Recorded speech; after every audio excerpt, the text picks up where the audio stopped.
Mon mari, c'est Oumar Silla Fonike Mengue. Il est en détention, ça va faire près de 4 mois.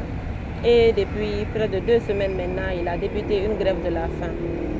Aujourd'hui, je suis venue le rendre visite parce que ça faisait au moins 3 jours que je ne suis pas venue parce que je n'avais pas de permis.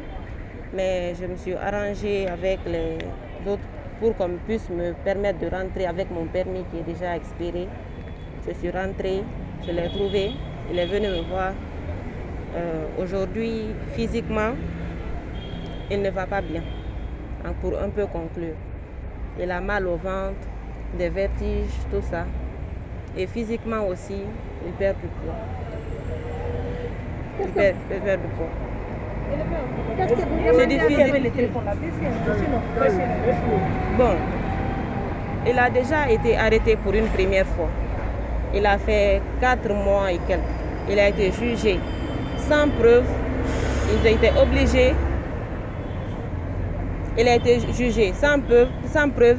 Ils étaient obligés de le libérer. Rien n'avait été retenu contre lui. Le procureur avait fait appel au procès.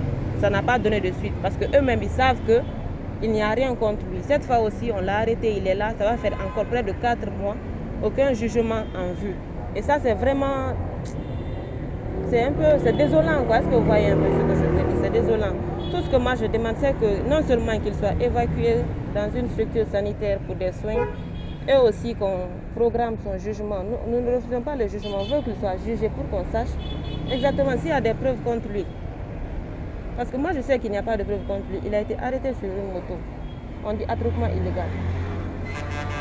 Alors est-ce qu'il poursuit sa grève de la faim? Jusqu'à date aujourd'hui, il poursuit sa grève de la faim. Et il vous a dit jusqu'à quand? Non, il ne m'a pas dit. Alors, vous souhaitez que votre mari soit évacué. Quelles sont les démarches que vous comptez mener à ce sujet? Ce n'est pas à moi de faire des démarches pour qu'il soit évacué. Il est dans une administration pénitentiaire qui normalement doit le faire. Physiquement et psychologiquement, comment il se porte? Parce que vous l'avez vu. Physiquement, ça ne va pas. Et psychologiquement? Pareil. Et vous comptez remonter? Avec les avocats, ils sont en train de voir dans la mesure dans laquelle ils pourraient programmer son procès et l'évacuation sanitaire.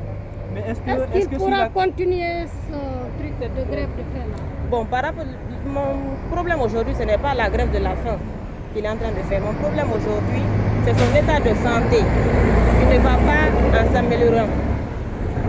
Il n'est pas en train de bien aller aujourd'hui. Aujourd'hui, il va mal. C'est ça, moi, mon problème. Aujourd'hui, je devais être là avec Maître Béa, que je remercie beaucoup en passant, et tous les avocats qui sont en train de vraiment se donner du mal pour son procès. Lui, il a été empêché parce qu'il est en audience maintenant à la cour d'appel.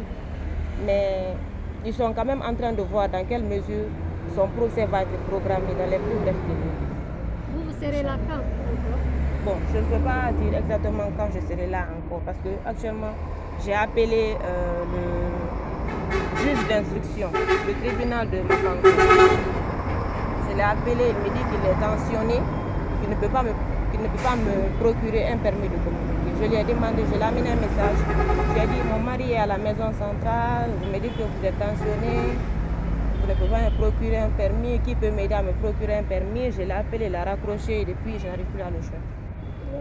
Vous ne savez pas s'il reçoit des visites du genre sur le plan sanitaire, je veux dire, parce que son état... À l'intérieur, il y a des médecins.